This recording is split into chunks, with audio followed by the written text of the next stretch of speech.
Lagay ng ekonomiya, kalakalan, negosyo at iba pa. Atin ang alamin dito sa Ang Pilipinas Ngayon. Magandang araw, narito tayong muli para sa segmentong Balitang Negosyo at Kalakalan. Inihayag ng Department of Transportation o DOTR na magkakaroon lamang ng minimal effect sa inflation ng panukalang taas pasahe sa Metro Rail Transit Line 3 o MRT3. Sa isang pulong balitaan, ipinaliwanag ni Transportation Assistant Secretary for Railways, Georgette Aquino, ang panukala na 16 pesos na minimum fare mula sa dating 13 pesos at 34 pesos na pamasahe mula North Avenue Station hanggang Taft Avenue Station. Ani Aquino, ang karagdagang kita ay makatutulong upang mabawasan ang 41 pesos na subsidiya ng pamahalaan sa bawat pasahero ng MRT3. Kapag naman naaprubahan ang panukalang taas pasahe sa MRT3, ay ilalaan aniya ng pamunuan ng kita para sa pagpapabuti pa ng serbisyo ng linya at maintenance ng mga tren. Huli namang nagtaas ng pasahe ang MRT3 noong January 2015.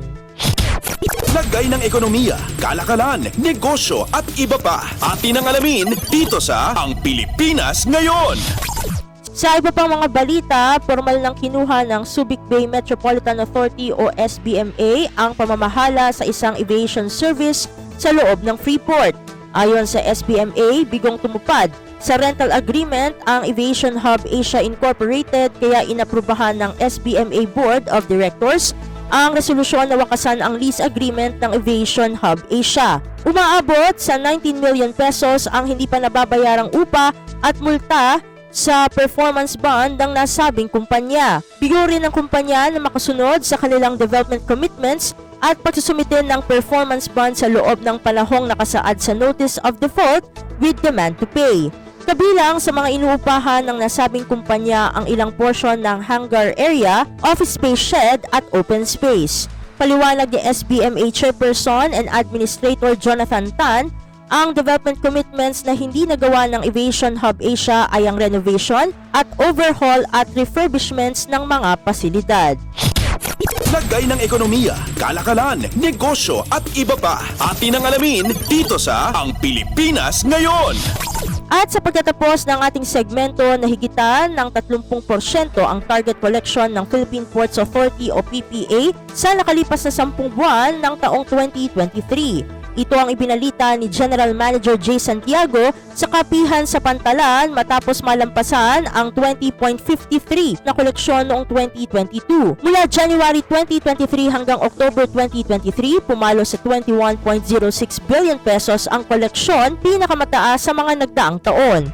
Ang pagtaas daw ng kita ng PPA ay bunga ng pagsumikap nila sa pagpapatupad ng mga pagbabago sa mga polisiya, planning at strategic management. Kaya naman patuloy ang pagsusumikap nila upang pagandahin ang maraming mga pantalan sa bansa na makakahikayat sa pagpapataas ng kita. Sa taong ito, 74 na mga locally funded project ang kasalukuyang ginagawa na kabilang dito ang port expansion sa Davao City, restoration project sa Port of Curimao sa Ilocos Norte, expansion project ng Kapinpin Port sa Orion, Bataan, at ang konstruksyon ng Roro Ramp sa Katagbakan, Bohol.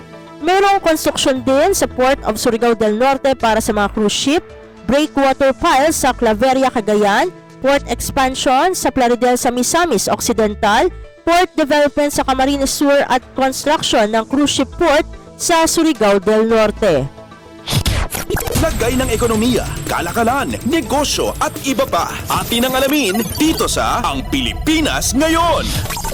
At dito na natatapos ang ating segmentong Balitang Negosyo at Kalakalan. Para sa Radyo Pilipinas World Service, ito si Steph Vicente. Muli, magandang araw! Lagay ng ekonomiya, kalakalan, negosyo at iba pa. Atin ang alamin dito sa Ang Pilipinas Ngayon.